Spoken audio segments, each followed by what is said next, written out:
guys, it's Kristen. That was lame. First off, I want to let you know that I have started a blog.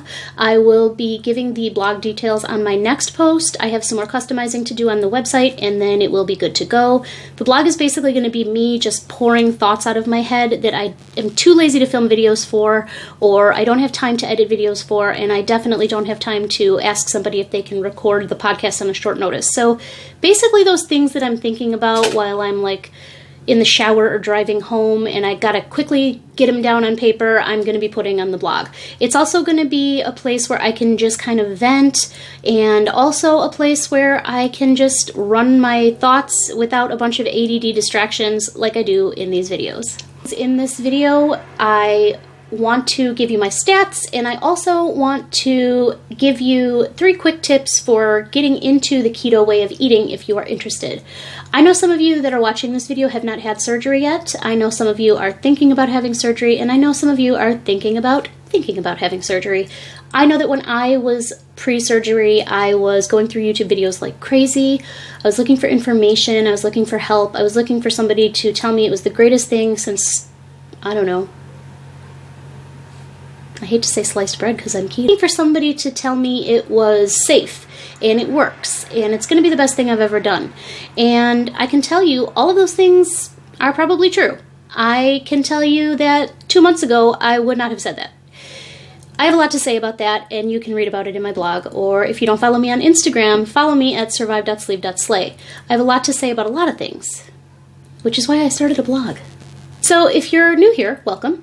I want to thank all of my subscribers for following me along thus far, because I know I can be really annoying sometimes, and frankly, let's just say it, if you've stuck with me through the downs of this whole adventure, then kudos to you, because I was pretty insufferable there for a while. Thank God my mindset has changed. More on that in the blog. We need you, if you enjoy my content, to hit the little thumbs up, subscribe to my channel, leave me a comment down below and let me know what you want to see. If you want to talk about certain topics, let me know if there's a video in the past that you really enjoyed. Let me know what you were for Halloween. I want to know. I want to know these things. Inquiring minds want to know. That's an old-ass reference. I just stated my stats. I had vertical sleeve gastrectomy on March 5th, 2018 with Dr. Brian Lehman in New Lenox, Illinois. My high weight throughout all this was 232. My weight the day of surgery was 216. Last week I came at you at 178.4. This week I am 173.2. It's a weekly loss of 1.6. That's good. That's great. That's wonderful. So I'm not doing anything different, guys. I just haven't really been doing any extended fasting. I'm probably going to do that to get out of the 170s by probably the end of next week, hopefully. I've been super busy with all the stuff I've got going on. I've got the podcast. It's all down below. Everything I'm working on, except for the blog, which will be in the next video. I'll give you 3 quick tips for getting into the keto way of eating. This is stuff that helped me pre-surgery.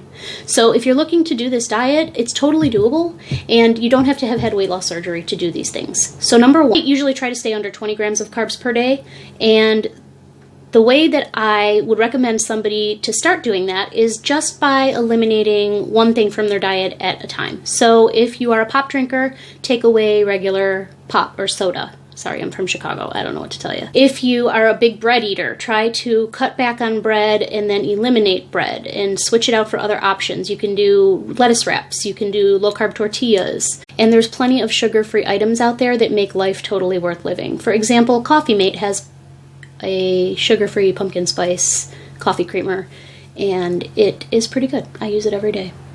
Well, I have for the last week. Tip number 2, find something that you love and replace it with a no sugar or lower sugar replacement, which sort of ties into tip number 1, by eliminating or cutting down on foods. Tip number 2 is a great way to eliminate or cut down on foods. So if you have something that you really love, maybe switch to the no sugar version of that.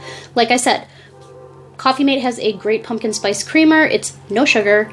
Those of you that are sensitive to certain sweeteners have to read labels, but you should be reading labels anyway if you're trying to lose weight. It's just kind of a thing that you have to. 3 is drink water. Or we think we're hungry when we're not, and sometimes it's stuff that you don't need. Example, Halloween candy. Yeah, I said it. You can't eat Halloween candy. You can have excellent sugar-free substitutes at home. See how that ties into tip number 1 and number 2? I'm a thinker.